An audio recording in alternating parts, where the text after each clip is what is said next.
just make it. Okay. Okay, thank Yes. Thank you. Thank you. Thank you. you. I make some photo when I meet someone to speak to remember after. Ah, thank you, man. I do the same. I do like video.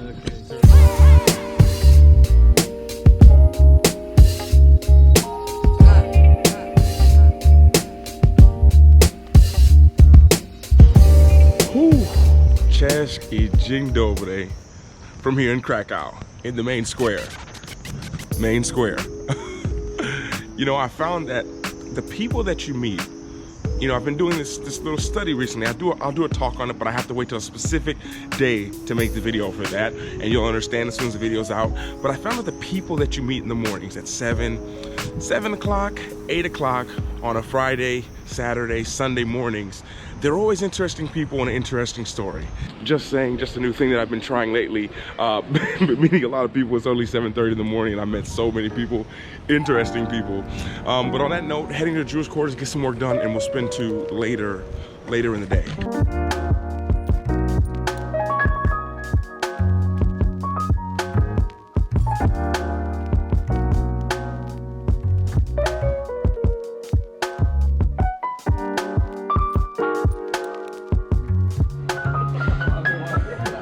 Okay, so if you guys can remember from yesterday, you should kind of remember where I am. Once again, got the vegetarian sub from this one here, or vegetarian zapikanki, but you can see everyone here take zapikanki, walk around this area, go shopping, but definitely a place you have to come to. All right, dziękuję bardzo.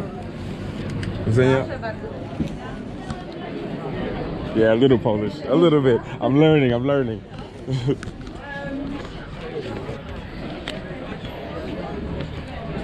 This is the zapikanki. If you guys don't know, it's like if you imagine like a French baguette and you cut it in half and then you put all the toppings on it that you would a pizza. Okay, so I'd like secretly hide and eat my zapikanki. I don't like looking like a pig in public, but it's good. It's always good. If you guys can have one thing, go there and get zapikanki. As I told you guys yesterday, this zapikanki, the vegetarian one, costs like 10 zloty. That's like 2.5 euros for it. And like I say, I'm full.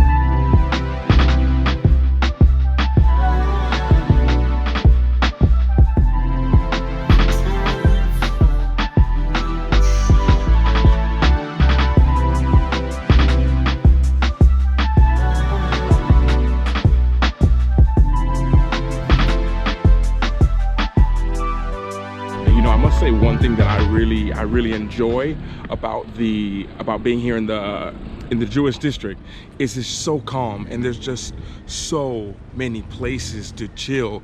Like if you guys are here with your family, you're coming with friends. If you're here by yourself, like the Jewish quarters for me, it's my hangout spot. Like there's so many places to duck and hide, and I kind of stand out a lot. So sometimes it's just like, it's good to just be kind of invisible. And here in the Jewish quarters, there's just so many places.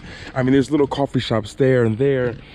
This is the Jewish Museum where I was in yesterday, where I have a meeting in a couple of days with some people I met. There's little cutoff spots over here where actually I'm probably gonna go right now, but it's just like,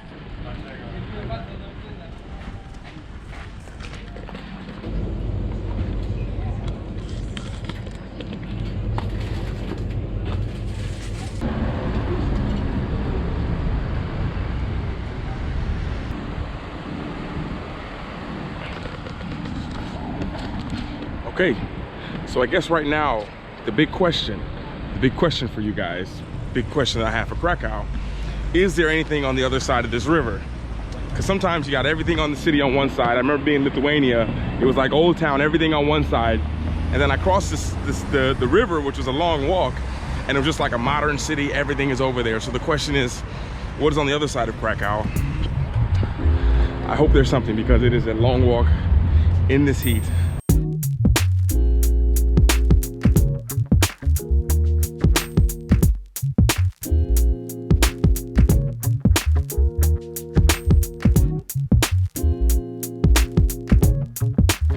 Okay, wow, okay, this is super interesting. Not sure if you can sit on these chairs, but apparently this is supposed to be a famous square. I need to figure out what exactly happened or what it is. and just thinking it would be cool to sit on these chairs, but I don't know if they're artwork or if you're allowed to. But yeah, this is pretty interesting. I think I'll ask somebody for what this symbolizes. Actually, hold on. I think over here they have some kind of summary. I'm a little scared to see what it says. I see 1941, 1943, so I don't think it's gonna be for a good reason. Okay, so this was for the history of the, I believe, don't quote me on this, but for there was no turning back, basically. You know, I think it was because they were killed, thousands of the Jewish people in this community in Krakow were killed by the Germans. So I think what they're saying is, by having these lines right here, is that they were all going in one direction. Basically, when they turned sides and attacked, there was no turning back. So it's kind of like everyone in one direction and no one turned back from it. That's what I get from this. Of course, there's probably a better, more explained history of this, but that's what I got from this.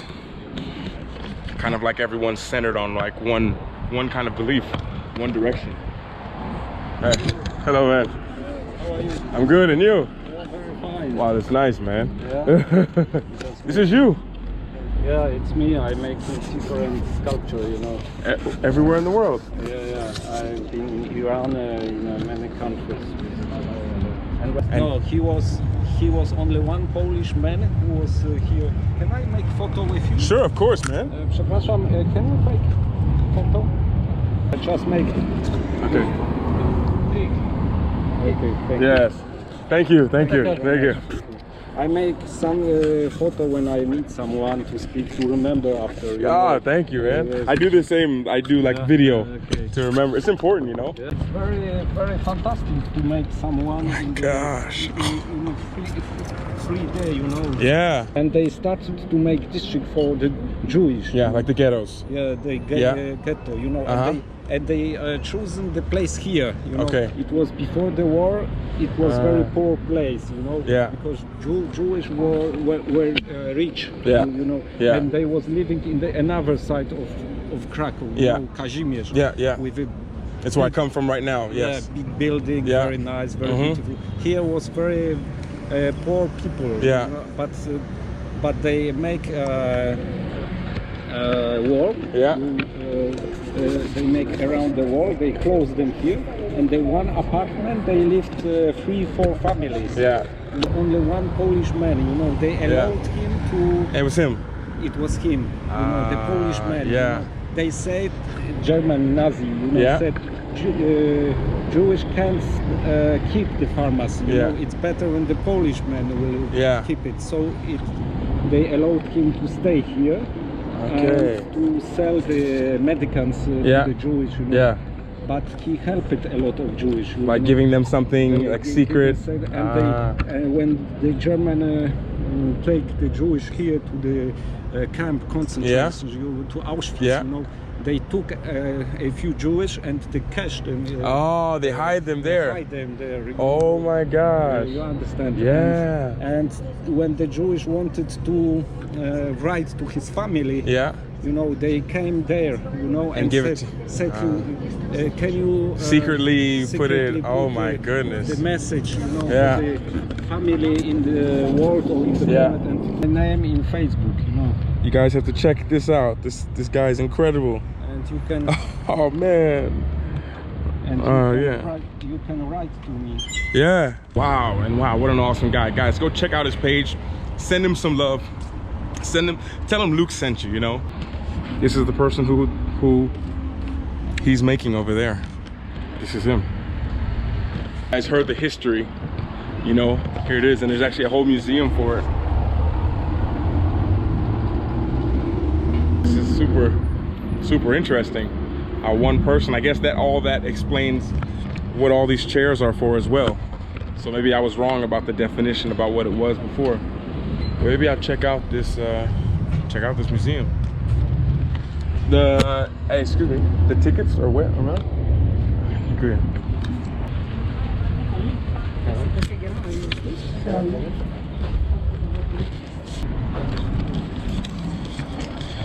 Okay, here we go. And I should say I don't know anything about the history, so everything you tell, I will have read it and told you about it.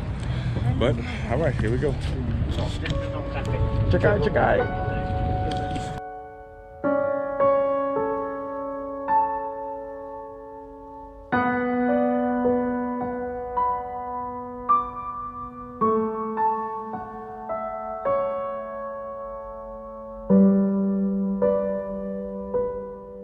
And it's crazy because when you're in here, this is the pharmacy, of course.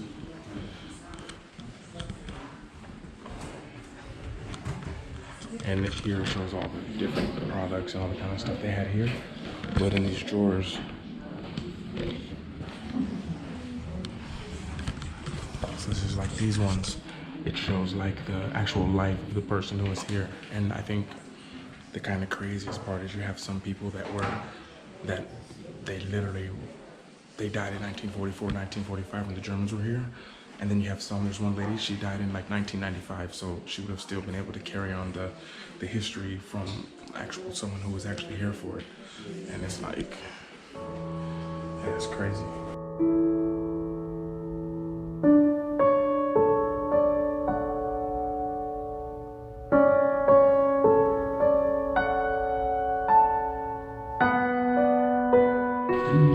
And even here, for example, this lady was saved because of the pharmacist here.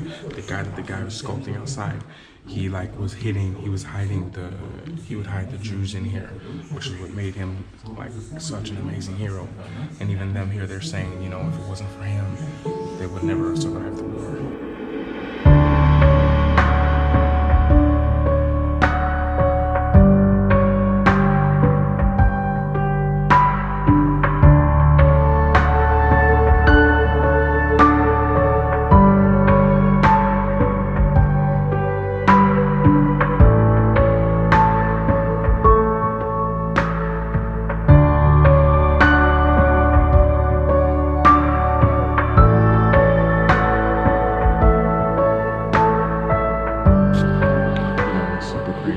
Basically, they divided the ghettos into like two different parts, A and B, one for the workings and the people who didn't work. And then most of the time these things were all done like overnight really quick, and then one night just all of the ghetto A vanished, and then they just talked about the B. They knew that they were next, and kind of they were sold a dream that they'd go live in camps, but once they were deported from here, they just were never heard of again. You know, the one thing that I'm noticing with all these is that it was like, I'm sure there was corrupt things that went on in between the communities, but for the most part, everyone had someone else to blame. Anyone who survived and made it out, they never made it out on their own. They needed help from someone. It was the generosity of someone else risking their life, and that was basically how they got out. And some of these stories, it's like, it's tough to try to explain to you guys, but you just gotta come here and see it. And all of these are different stories and different things that happen. And here in the back, this was like the back room of the pharmacy, and this is like a back door, like a way that people were able to sneak out. This was like basically how they were able to sneak out the kids and people that they brought into the pharmacy. Wow.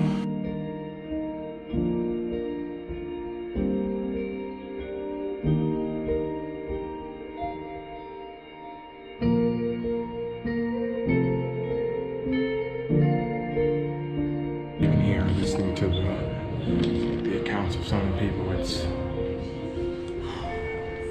I can't say anything else.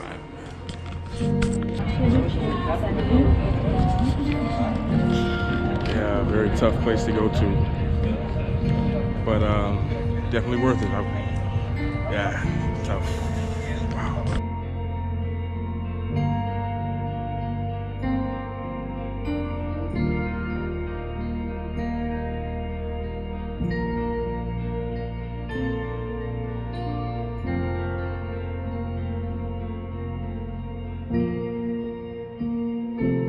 Okay, so it is like maybe 4 or 5 hours later.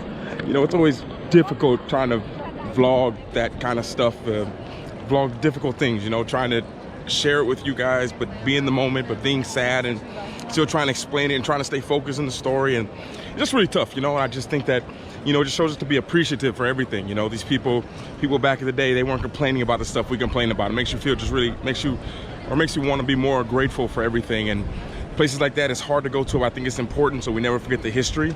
But on that note, I'm kind of here in the square right now, as you guys can see. It is packed full of people, sun is setting. But just want to thank you guys so much for watching. Whew, tough day, tough day. I'll be all right though, I'll be all right. Thank you guys for joining me as well, and I'll speak to you guys all later. And everyone, always remember to work hard, be brave, and don't forget to smile. Ciao.